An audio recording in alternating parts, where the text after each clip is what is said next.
નમસ્કાર મિત્રો, ફરી અમારી યુટ્યુબ ચેનલમાં આપનું હાર્દિક સ્વાગત છે. આપણે આના પહેલાના લેક્ચરમાં સમાસના પ્રકારો વિશે ચર્ચા કરી રહ્યા છીએ કે સમાસ એટલે શું, તેના પ્રકારોની ચર્ચા થઈ રહી છે. આપણે છેલ્લા લેક્ચરમાં પ્રકારો જોયા: મધ્યમપદલોપી સમાસ, કર્મધારય સમાસ અને ઉપપદ સમાસ.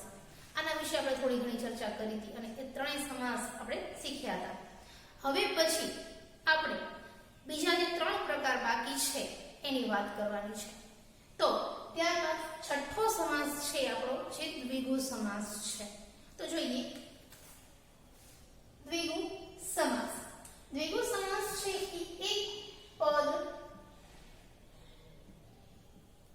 પ્રધાન સમાસ છે. જેમ કે મધ્યમ પદ લોપી, કર્મધારય, ઉપપદ આ ત્રણેય એક પદ પ્રધાન સમાસ હતા, એવી રીતે દ્વિગુ પણ એક પદ પ્રધાન સમાસ છે. બીજી એક વાત કરવાની છે મિત્રો તમે દ્વિગુ સમાસમાં, કે આ સમાસ છે એ કર્મધારયનો જ એક પ્રકાર છે. કઈ રીતે? તો કે આપણે કર્મધારય સમાસ શીખ્યા હતા, તમને વ્યાખ્યા તો યાદ રહી ગઈ હશે ને, કે કર્મધારય સમાસમાં પૂર્વપદ છે ઉત્તર પદના વિશેષણનું કાર્ય કરે છે ને, તો એ જ રીતે અહીંયા પણ પૂર્વપદ છે વિશેષણ છે, બરાબર છે. પણ વિશેષણના પ્રકારો છે, એમાંનો એક પ્રકાર અહીંયા ચોક્કસ દર્શાવવામાં આવે છે. તમને આપણે વિગ્રહ કરીને એટલે તમને ખ્યાલ આવશે કે કયો ચોક્કસ પ્રકાર છે, બરાબર છે. જોઈએ અહીંયા નવરાત્રિ, તો નવ રાતનો સમૂહ. ત્યારબાદ છે ત્રિકોણ. તો ત્રિકોણ કોને કહેવાય? કે જેના ત્રણ ખૂણા હોય ને, તે આપણે ગણિતમાં શીખતા હોઈએ છીએ, ત્રિકોણ, બરાબર છે. તો કે ત્રણ ખૂણાનો સમૂહ. ત્યારબાદ છે ચતુર્માસ, જે હવે આવશે. ચોમાસામાં ચાતુર્માસ બેસે મિત્રો, કે જેમાં અમુક નિયમો લઈને વ્રત કરતા હોય લોકો. એનું વૈજ્ઞાનિક કારણ છે, પણ અત્યારે આપણે એની ચર્ચા નથી કરવાની. ચતુર્માસ એટલે 4 માસનો સમૂહ.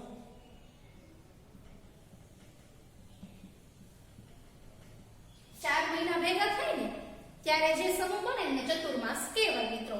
ત્યારબાદ પંચાંગ, તો 5 અંગનો સમૂહ. જો પંચાંગ આમ વિગ્રહ કરવા છે ને, આમ સંધિ છૂટી પાડે તો પંચાંગ એટલે 5 અંગ એમ કહેવાય. તો કે 5 અંગનો સમૂહ. સપ્તાહ આપણે કે સાપ્તાહિક આવે છે, તો સપ્તાહ એટલે તો કે 7 દિવસનો સમૂહ.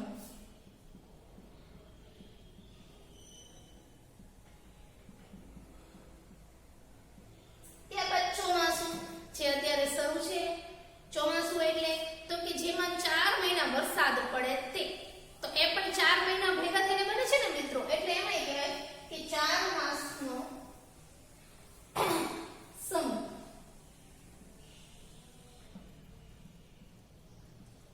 ત્યારબાદ ત્રિકાળ. તો ત્રિકાળ એટલે ત્રિ એટલે 3 અને કાળ એટલે શું આવે? સમય, બરાબર છે. એટલે 3 કાળનો સમૂહ એમ આપણે કહી શકીએ.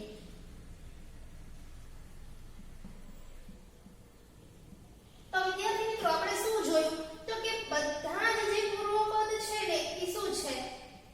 સંખ્યા દર્શાવે છે, બરાબર. તો આપણે વિશેષણને યાદ કરીએ તો વિશેષણમાં સંખ્યાવાચક વિશેષણ એક પ્રકાર આવે છે કે જેમાં સંખ્યા દર્શાવવામાં આવે. આપણે વિશેષણનો અભ્યાસ કરશું ત્યારે જોશું કે જ્યારે એમાં સંખ્યા દર્શાવાતી હોય તેને આપણે સંખ્યાવાચક વિશેષણ કહીએ છીએ. તો આ સમાસમાં પૂર્વપદ શું છે? દરેક નવરાત્રિ, તો 9 એ સંખ્યા દર્શાવે છે. ત્રિકોણ, તો 3 માં સંખ્યા દર્શાવે છે. ચતુર્માસ, તો 4 છે સંખ્યા દર્શાવે છે. પંચાંગમાં 5, સપ્તાહમાં 7, ચોમાસામાં 4 અને ત્રિકાળમાં 3. તો આ જે પૂર્વપદ છે એ બધા જ મિત્રો સંખ્યાવાચક છે. તો આના આધારે આપણે દ્વિગુ સમાસની વ્યાખ્યા તારવીએ કે જે સમાસમાં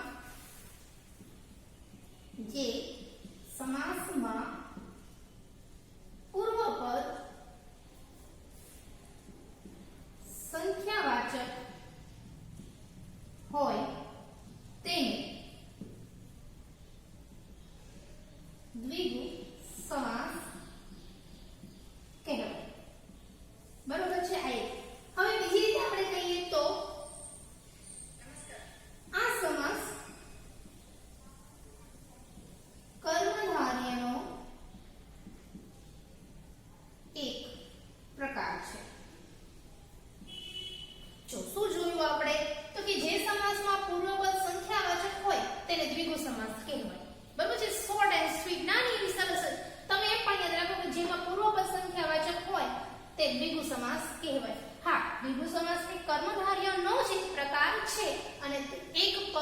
પ્રધાન સમાસ છે.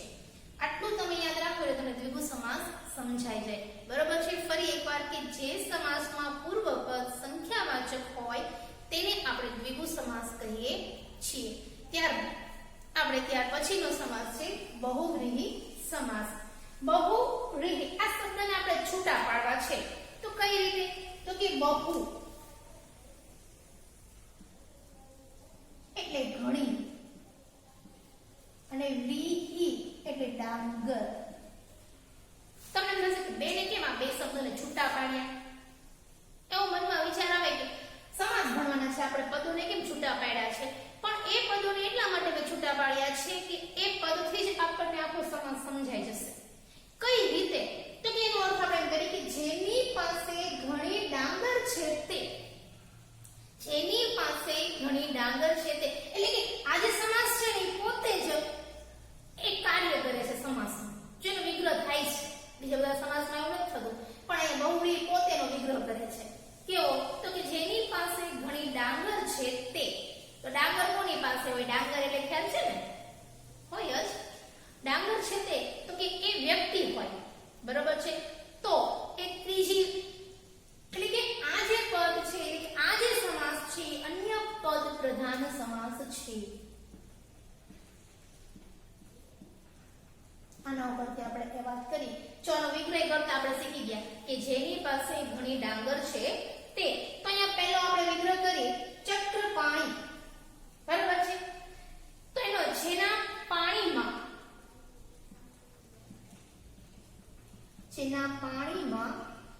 ચક્ર છે તે. હવે પાણી, તમને એમ થશે કે પાણી તો પીવાનું હોય, પણ જો અહીંયા જે પાણી શબ્દ છે ને એનો ઉલ્લેખ એ શબ્દને જો આપણે પાણી દીર્ઘ અણી છે ને દીર્ઘ વપરાય ત્યારે પાણી એટલે કે જળ થાય, પણ અહીંયા પાણી હસ્વ છે. જોડણીની રીતે જોવા જઈએ તો આ પાણીનો અર્થ થાય હાથ. અહીંયા પાણી છે એ શબ્દનો અર્થ થાય હાથ, એટલે કે જેના હાથમાં ચક્ર છે તે. તો એ ત્રીજી વ્યક્તિની આ ત્રીજાની વાત કરી કે અન્ય પદ કે આ પદ છે અન્ય માટે વપરાયું છે. તો કે જેના પાણીમાં ચક્ર છે તે કનો વિગ્રહ આપણે એમ કર્યું. બીજો છે ગજાનન. તો ગજાનન એટલે ગજ આ નન, જેનું આનંદ ગજ જેવું છે તે. જેનું આનંદ ગજ જેવું છે તે. આનંદ એટલે મિત્રો ખ્યાલ છે તમને આનંદનો અર્થ? આનંદ તો એનો અર્થ થાય મુખ. જેનું મુખ ગજ જેવું છે તે. ગજ એટલે હાથી. બરોબર છે.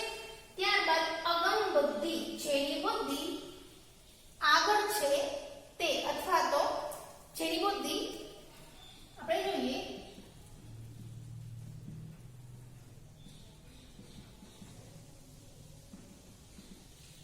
જેની બુદ્ધિ આગળ છે તે. અગમ એટલે આગળ.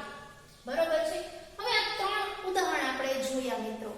પહેલું ઉદાહરણ જે છે કે જેના પાણીમાં ચક્ર છે તે. તો અહીંયા આપણને વિભક્તિ સંબંધ દર્શાવાય છે. બરાબર છે. જોઈએ તો વિભક્તિ સંબંધ. જેનું આનંદ ગજ જેવું છે તે. તો ઉપમેય ઉપમાન જેવું શબ્દ આવ્યો ને, ઉપમેય ઉપમાન. બરાબર. જેની બુદ્ધિ આગળ છે તે. તો અહીંયા વિશેષણ અને વિશેષ્યની વાત કરી. વિશેષણ વિશેષ્ય. તો મિત્રો આવી વાત આપણે કોઈ એક સમાસમાં જોઈ છે. યાદ કરો તમે કયા સમાસમાં આપણે ચર્ચા કરી હતી આ બધી બાબતની, કે જેમાં વિશેષણ વિશેષ્ય હોય, ઉપમા ઉપમેય હોય. હા, એમાં એક નવી બાબત હતી કે ઉપમાન અને સાધારણ ધર્મ જે આમાં નથી. આમાં શું છે તો કે વિભક્તિ સંબંધ છે. હા, યાદ આવી ગયું ને, કર્મધારય સમાસ. જો લખેલું હોય તો આપણે વાંચી શકીએ.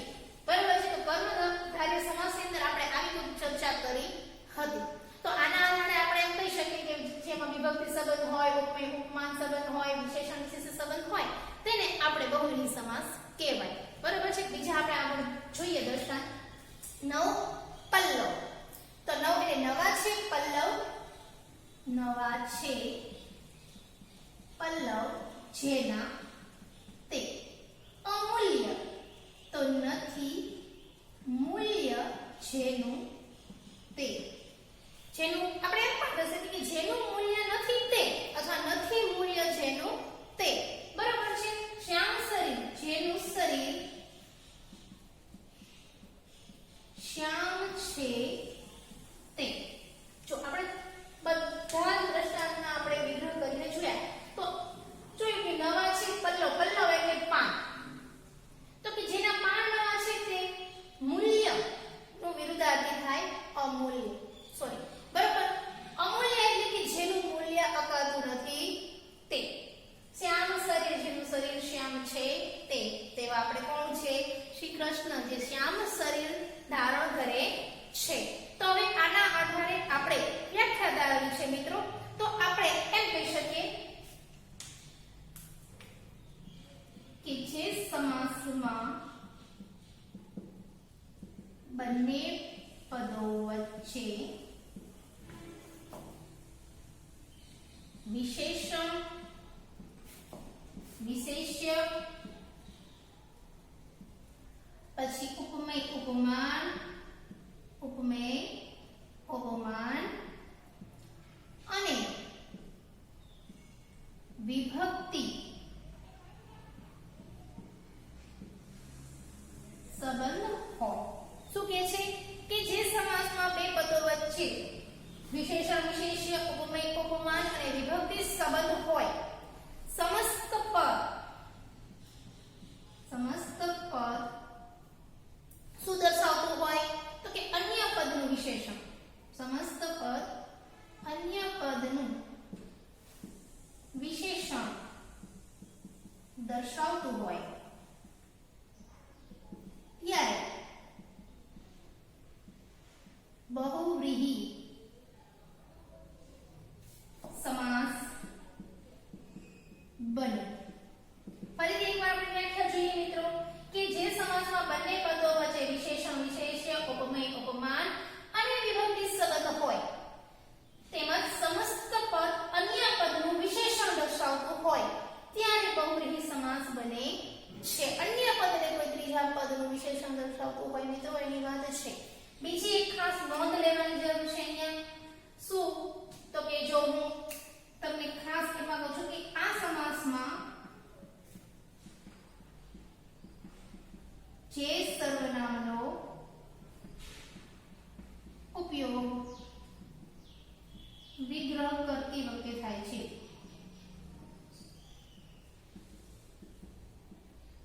જે સર્વનામ એટલે આપણે જોયું જેના જેનું જેની જેના જેનું જેનું એટલે કે આપણે કહીએ કે જેમાં જેનું જેની જેવી બરોબર છે જેવું વગેરે આ બધા સર્વનામ છે આ વગેરે સર્વનામનો ઉપયોગ વિગ્રહ કરવામાં થાય છે ફરી એકવાર આપણે એની વ્યાખ્યા જોઈએ જે સમાસમાં બંને પદો વચ્ચે વિશેષણ વિશેષ્ય ઉપમેય ઉપમાન અને વિભક્તિ સંબંધ હોય સમસ્ત પદ અન્ય પદનું વિશેષણ દર્શાવતું હોય ત્યારે એને બહુવ્રીહી સમાસ કહેવાય આ સમાસમાં વિગ્રહ કરતી વખતે જે સર્વનામનો ઉપયોગ થાય છે એટલે કે જેવું જેવા જેવી જેનું વગેરે શબ્દનો ઉપયોગ વિગ્રહમાં કરવામાં આવે છે જે આપણે વિગ્રહ કર્યા એમાં આપણે જોયું છે તેમજ આ સમાસ છે અન્ય પદ પ્રધાન સમાસ છે એનો જે પોતે સમાસ છે એ પણ એનો વિગ્રહ આ સમાસની રીતે જ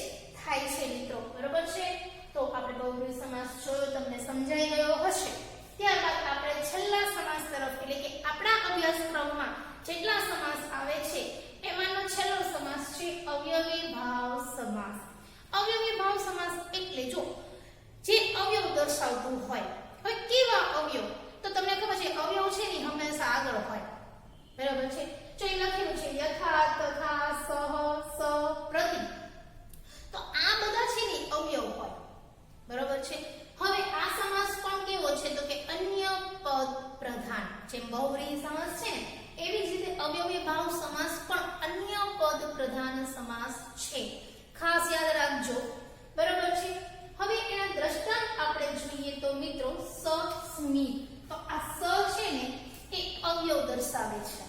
બરાબર છે. તમારે એનો વિગ્રહ કરવો હોય તો એમ કરી શકે કે સ્મિત સાથે. પણ આપણે આનો વિગ્રહ કરવાની કોઈ જરૂર નથી રહેતી. શા માટે? તો કે આપણને ખબર પડી જાય કે ભાઈ ક્યાં ક્યાં અવયવ છે. એટલે પૂર્વપદ શું દર્શાવે છે? અવયવ. બરાબર છે. પૂર્વપદ અવયવ હોય તો અવયવી ભાવ સમાસ કહેવાય. આટલું યાદ રાખો તો પણ તમારે વિગ્રહ કરવાની જરૂર રહેતી નથી મિત્રો. બરાબર છે. જોઈએ અહીંયા પ્ર છે. બરાબર. પ્રત્યક્ષ એટલે નજર સામે. આપણે વિગ્રહ કરવો હોય તો તમને હું કરી દઉં છું. નજર સામે. સહર્ષ તો સ છે એ શું છે? અવયવ છે મિત્રો. સહર્ષ એટલે હર્ષ સાથે. ત્યારબાદ યથાવિધિ તો યથા છે એ શું છે? અવયવ છે. વિધિ પ્રમાણે. હરરોજ હર છે એ શું છે? અવયવ છે. તો એનો અર્થ સામાન્ય છે. હરરોજ એટલે આપણે કહીએ દરરોજ. પ્રતિ વર્ષ તો પ્રતિ શું દર્શાવે છે મિત્રો? અવયવ. તો દરેક વર્ષ. આ જીવન આપણે કહીએ કે આ જીવન હું નિયમ લઉં છું કે ચા નહીં પીવું. તો એનો અર્થ શું થાય? કે જ્યાં સુધી હું જીવું ત્યાં સુધી હું ચા નહીં પીવું. તો આ છે એ શું દર્શાવે છે મિત્રો? અવયવ દર્શાવે છે એટલે જીવન સુધી. દર વખત તો આપણે દર વખત તો દરેક વખત. દર છે એ અવયવ છે. તમારે વિગ્રહ નથી પૂછાતો, ફક્ત તમારે સમાસ ઓળખાવાનો છે. તો સમાસ આપણે અવયવી ભાવ સમાસને ઓળખાવો હોય તો કઈ રીતે ઓળખાવી શકીએ? તો કે એનો પૂર્વપદ છે ને હંમેશા શું હશે? અવયવ હશે. ખાસ એ ધ્યાન રાખવાનું મિત્રો. બરોબર છે. એ ભૂલવાનું નહીં. બરોબર. તો આ બધા જ પ્રકારના અવયવ એટલા બધા નથી એટલે આપણને ઓળખવામાં છે ને બહુ માથાકૂટ નહીં થાય. બરોબર છે. તો આ દરેક જે છે એ અવયવ દર્શાવે છે. તો આના આધારે આપણે વ્યાખ્યા તારવી છે. તો કઈ રીતે તારવશું? તો લખો જે સમાસમાં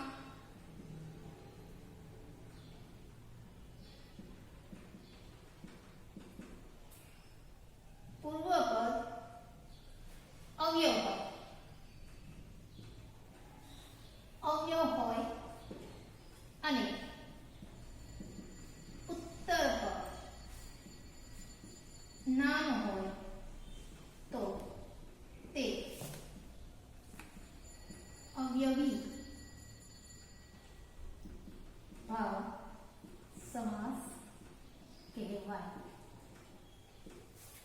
બરાબર. જે સમાસમાં પૂર્વપદ અવયવ છે તો છે અને ઉત્તરપદ નામ હોય તેને આપણે અવયવી ભાવ સમાસ કહીએ છીએ.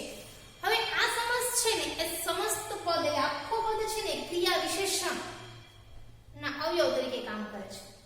બરાબર છે. આ સમાસ એ ક્રિયા વિશેષણના અવયવ તરીકે કામ કરે છે. આ તમારી જાણ માટે છે. આવું તમારે કોઈ જગ્યાએ ઉલ્લેખ કરવાનો નથી, પણ તમને ખબર પડે એટલા માટે તમને આ માહિતી આપું છું. અને ફરીથી કહું છું કે આમાં યથા, તથા, સ, હર, પ્રતિ, દર વગેરે જેવા અવયવોનો ઉપયોગ કરવામાં આવે છે.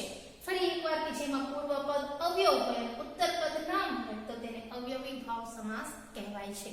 તો ફરી આપણે આ ત્રણેય સમાસનો રિવિઝન કરીએ એકવાર. તો દ્વિગુ સમાસ તો કે કર્મધારયનો એક પ્રકાર છે અને તેમાં પૂર્વપદ સંખ્યાવાચક હોય તેને દ્વિગુ સમાસ કહેવાય છે. સરળ અને સૌથી સહેલો સમાસ છે. બરાબર છે. ત્યારબાદ બહુવ્રીહી સમાસ.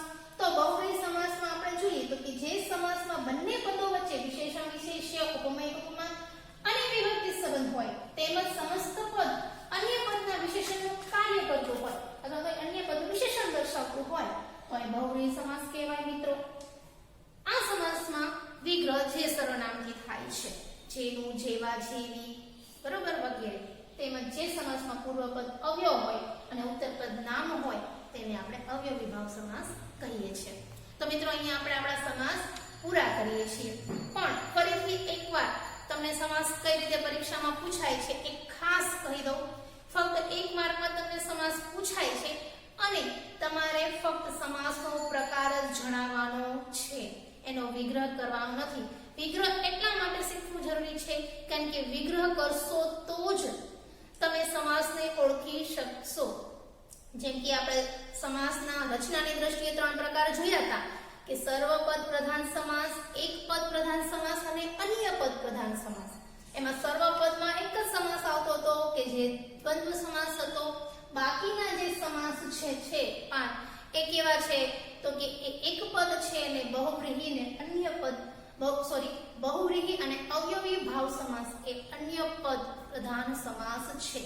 તો આપણે દ્વંદ્વ, તત્પુરુષ, બરાબર, મધ્યમ પદ લોપી, કર્મધાર્ય, ઉભો પદ, દ્વિગુ સમાસ, બહુવ્રીહી સમાસ અને અવયવી ભાવ સમાસ, આટલા સમાસનો અભ્યાસ આપણે કર્યો છે. કુલ 8 સમાસ જે તમારા અભ્યાસક્રમમાં છે એ તમારે કરવાના છે મિત્રો. બરોબર છે. તો ખાસ આ 8 સમાસને ફરી એકવાર એ ત્રણેય વિડિયો તમે જોઈ અને સમાસને તમારા નોટબુકમાં સરસ રીતે ઉદાહરણ સહિત લખી લેજો અને તમારા પાઠ્યપુસ્તકમાં પણ આ સમાસના ઉદાહરણો તમને જોવા મળશે. તો તમે જ્યારે કોઈ પાઠ કે કાવ્ય જુઓ અથવા તો વાંચો ત્યારે તેમાં આવા ઉદાહરણો આવતા હોય અને એનો વિગ્રહ આ રીતે થતો હોય તો તમે એને અલગ તારવી શકો છો. બરોબર છે. તો આજના લેક્ચરમાં ફક્ત આટલું જ. હવે પછીના લેક્ચરમાં નવા ટોપિક સાથે આપણે મળશું. Thank you.